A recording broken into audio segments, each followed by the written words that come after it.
Damn, Virgo. I think you guys are just trying to stay optimistic right now. I think you guys obviously feel a connection with this person, which is great. And you're moving on from the past to hope for a better future, to take advantage of new opportunities that come up, which is great. The Two of Cups obviously is the person that you're dealing with. You and the person that you're dealing with that feel the same exact way. This can come up as a platonic energy, but because we're doing a romance life reading, this has no, this is definitely probably more than just platonic. So there's a lot of things that you have in common, a lot of things you feel the same about, and you guys can move in a really good direction with that. So what's how we get that? The Ace of Wands, a lot of passion, excitement, lust is coming back into the relationship. I feel like for some of you guys that are in an established relationship already, you're kind of falling back in love with this person again, because you're able to leave behind the past and strive for more of a future, a better future, a brighter future, a future where, things, possibilities can, are endless. That's why I feel like with the Six of Swords all the ways is that there's endless possibilities of greatness. And leaving them behind the past is one hard thing to do, but you're doing it. Okay? And it's definitely not an easy process, but it's a rewarding process. It's definitely one of the most rewarding processes that I personally believe comes out of the tarot here. So moving on, like creating a new atmosphere, looking for new horizons, right? Finding a new space to grow and manifest what you want. Now, in the past, things were definitely really confusing. A lot of decisions as to what you want. I think there was a lot of things around you that kind of helped to formulate this decision. But like most importantly, there's a lot of cool, interesting things about maybe a particular relationship or how you may want a relationship to go. But you never really was quite sure which one of those things had to be it. But I kind of feel like you took all of these cups, took all of these options, took all of these ideas and made it into one thing. Made it all, like, maybe you decided that you wanted all of it. And you are now, your cup is full and ready to go. Ready to start a new love journey.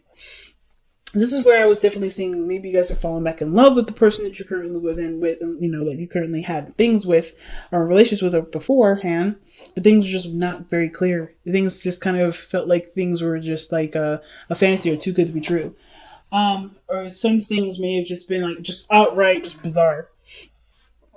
And maybe put you in a position really to think about what you really wanted in our love life, so that way you could have it.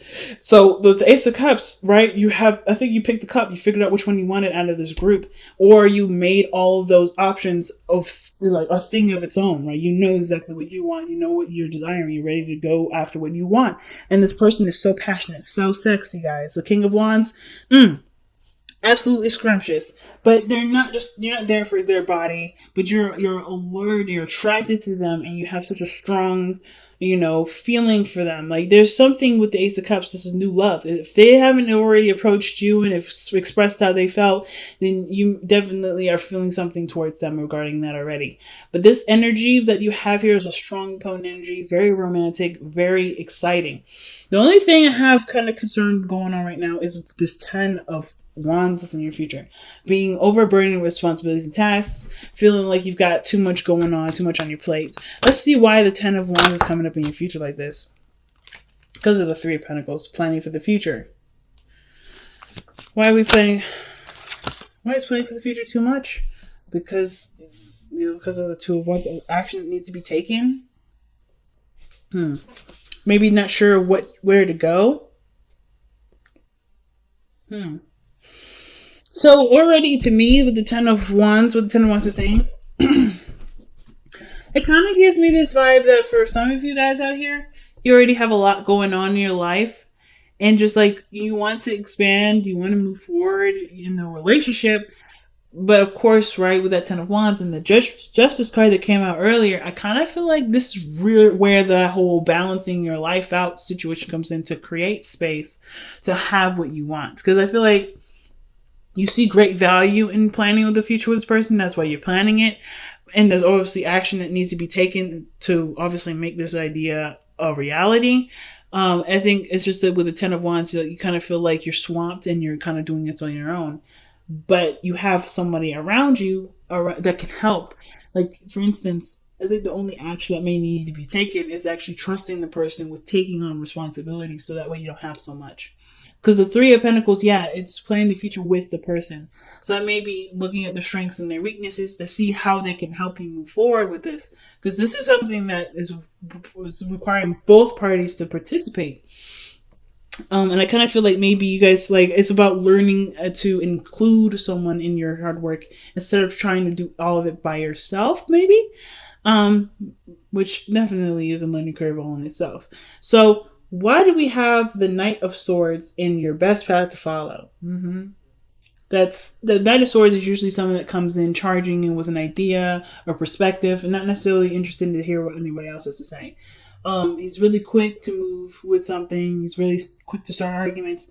And the Knight of Swords usually means, like, to go after something, to fight for it, right? If you truly believe in it and it's something that you stand by, go for it, right? And the Knight of Swords is charging towards the page, the Ten of Wands, right? Charging right through it. I want to know why we're having that card. It could be that, the situation is just telling you to go full steam ahead. You already have your heart connected. You already, like, have, this is like something that you may want. Knight of Swords may be saying, hey, going for it is the only way things can actually happen and grow. The Ten of Wands too, as a little quick thing to say. Ten of Wands is a perceived future. So typically how I see this is like, not only like, yeah, you may be feeling like, oh, this is love at first sight. This is an opportunity for love to grow. For those of you that are single here, this is a brand new person and you're feeling really drawn to this person. There's potential for great happiness and you just have to take the risk and go for it. But I feel like maybe the perceived future is that things are going to just get overwhelming and you're not quite sure of how to move forward with this person that you may have had ideas to move forward with, Like, you don't really, like, you're planning to commit to this person or to move forward, but that requires commitment, but you're not really sure either how that's going to go, what's going to happen. Don't let the future be the thing that stops you from pursuing something that has endless possibilities. There's no way to know if you're going to get stuck here with the Ten of Wands or be overburdened with responsibilities and commitments. It may be that, you see that it's going in that direction because there's a lot of a lot of stuff that you're dealing with, but this person kind of is the only person that kind of makes sense in this whole situation. I don't know. Let's see. Why is the Knight of Wands Virgo's best path to follow? And that's communication. That's Mercury. So I kind of feel like, even though it's Gemini's ruler is Mercury. So I kind of get this feeling that for a lot of you guys, it's about communicating your truth with this person. Just kind of like being honest with yourself, being honest with them. Just go ahead and say it. Kind of rip the bandage off real quick. But yeah, kind of get the feeling it's rip the bandage off. Just be honest with yourself about what you feel about this person and commit to it. To be honest, because I think you're already standing your ground and defending the thing that you're already committed to with the Hierophant. Like, this person is already yours. You're already, like, really kind of solid to get into it, or the dilemma is committing to something without really having any know about whether or not this person is going to commit to you or not. The Knight of Swords is very quick moving and very fast. And I feel like if you already feel that way, the situation doesn't need to move any slower. It's just like, it's kind of keeping to the authenticity and the genuineness of your emotions by just going however the speed is of your heart, right? If you feel drawn to this person, you want to move forward with this person, you want to see how this goes, you can exclusively date them. It doesn't mean that you're moving too fast. And the Seven of Wands could be like, stand your ground to defend. I feel like, when it comes to the Knight of Swords, be true about what your truth is, right? Be honest, be open. But also be, of course, I wouldn't necessarily say to wait till the person commits to you, but more of like with the Hierophant and the Seven of Wands, there may be something here that you've already committed to in your heart. But you as far as the growth of the relationship, commit to what you're willing to commit to and let the other person, and then just kind of discover the person along the way. Do it without condition. Do it where there is a lot, it's just based off of you and being true to yourself and being honest with you, right? And not necessarily hold back until you know that the person's committed, because that doesn't really bring the relationship anywhere. When you commit, things can move forward because you are already like 2 feet in, right?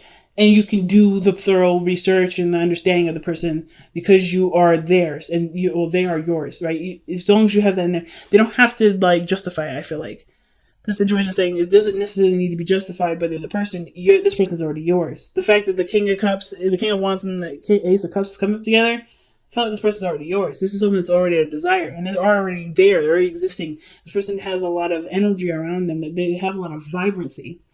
You're very attracted to them already. You may as well just go for it. So the King of Wands, very attractive, very energetic, that loves to do stuff. This person is like very active. I don't know if they own their own business or they go to the gym all the time, but this person is super active all the time. But this person is also someone that is very spontaneous, very romantic, very creative, and they're very confident in their individuality. They're very confident in themselves. They're very quirky, but they have that's a beautiful quirk. And whoever they have their eyes on that they love and they feel deep cherished, feelings for, they usually end up being in that person's spotlight, right? So they never outshine another person. They always put the spotlight on the people that they have great pride in. It's a card of Leo. So like this person is very energetic, very vibrant, very high in their energy. Like this person is very attractive. If it's not looks, then it's their energy, it's their vibe, it's the way they carry themselves, it's their personality, it's their humor, something that brings their attention to you and it makes you kind of like perk up. It really brings up your energy as well. This person's very, very, very nice. But I feel like too, this is someone that you may have already met, someone that you've already known for a while, someone that you may have had off and ons with. But this could also indicate this is someone that you may have feelings for, that that you may want to express love to. This can also indicate this is somebody that reminds you of a past lover, or this is someone that's already romantic. The fact that this is in your hopes and fears maybe that you hope that this person remains romantic, and this person remains consistent with their emotions, how they feel. Like I feel like their passions trying to kind of change maybe a lot sometimes, but I kind of feel like too the romance is there, and that's something that you love and that you like, and that because your seventh house is Pisces, so the fact that you have Pisces as the Knight of Cups as your hopes and fears, I feel like you hope that the relationship continues to stay dreamy, stay romantic, stay keeping you on your toes and like always making you feel like butterflies in your stomach, like feeling like you're falling in love over and over again. Every day, like fresh out of the box. And I kind of feel like that's what you guys want the consistency of. You want that to be consistent. So with your outcome coming up like this, I don't mind this. The Two of Wands is very similar to what you have in your future. And I always kind of usually read the outcome in the future is very similar. But the outcome usually means if the energy remains the same, where you kind of feel like what do you do? What do you do now? How do you move forward? How do you expand in this relationship? What action needs to be taken, right? What choice have you made to move forward in your relationship with this person, or to advance in some feelings that you have? And the only person that can answer that is you, right? What decision that you're kind of left with the decision, right? You have a beautiful relationship that can blossom and go so far. What are you willing to do? Or like, what do you want to do about it? What is your first step? But do it, coming from a pure, genuine place of pure wanting to action wanting to be put into it. Not really what you can see or what you can get out of it, not necessarily results, but what is truly what you want to feel out of it. Like, what do you want to express in this moment? Being in the moment with the person. Very big, fam. Very big. Let's go ahead and see what you guys have for your wisdom of the Oracle cards. Okay, a change in the wind. So no action needs to be taken at this moment. So that means that there's a lot of stuff that's happening, a lot of things that are adjusting, and right now it's just being in the moment with the situation. Nothing wrong with planning ahead or anything like that, but you don't want to take action on what's being planned on right now because there's just too much going on. It's probably what you guys were seeing here with the Ten of Wands. There's a lot of stuff happening, a lot of things are changing, and there's nothing wrong with planning for, taking action, but taking those steps towards that plan may not be the ideal right now, okay? And this is surrender your ego. Ooh.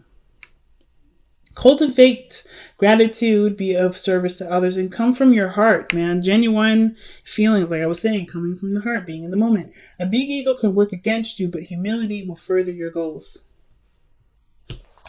Okay. I'm not gonna lie, I feel like pulling an extra card for that. Why is the surrender your ego card coming out for Virgo?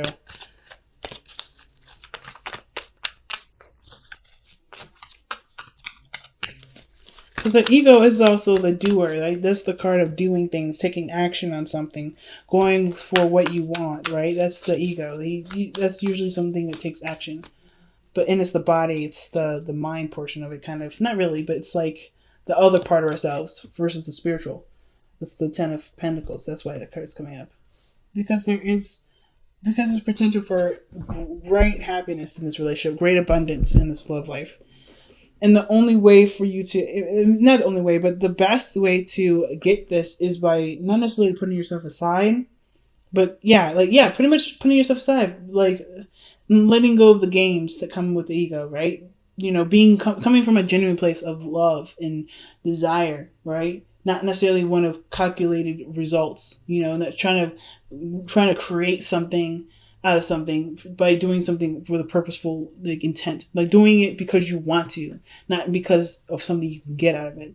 And when you come from a place, that heart space, you generate a more pure and more abundant relationship versus trying to come at a situation from a more contrived avenue. I'm not trying to say y'all contrived, but definitely see the situation as an opportunity to just be you and do what you want to do, not because you want something out of it, but because you're getting something out of it by doing it in the moment, right? Because you want to do it, not because of what can happen later. You know what I'm saying?